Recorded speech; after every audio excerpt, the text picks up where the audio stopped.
કેશોદ શહેરમાં ભગવાન પરશુરામ દાદાની મૂર્તિનું ભવ્ય અનાવરણ।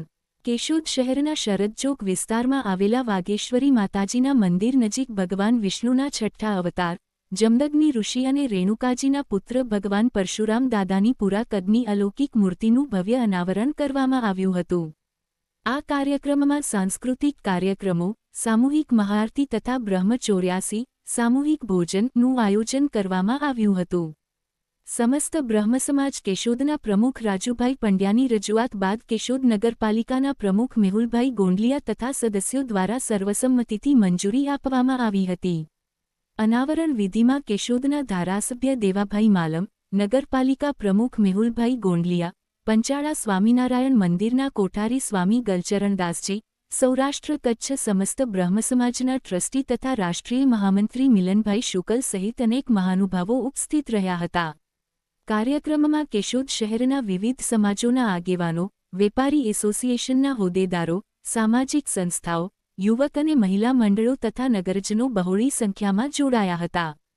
ભાગવતાચાર્ય ઉત્તમભાઈ સારસ્વત દ્વારા વૈદિક મંત્રોચ્ચાર સાથે ભગવાન પરશુરામ દાદાની મૂર્તિનું અનાવરણ કરવામાં આવ્યું હતું અને ઉપસ્થિત ભક્તોએ પુષ્પવર્ષા કરી ધન્યતા અનુભવી હતી।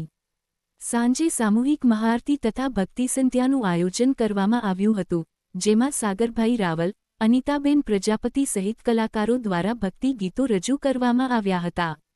ગૌલોકવાસી રંજનબેન મનસુખલાલ તન્નાના સ્મરણાર્થે ભૂદેવો માટે બ્રહ્મચોર્યાસીનું આયોજન કરવામાં આવ્યું હતું।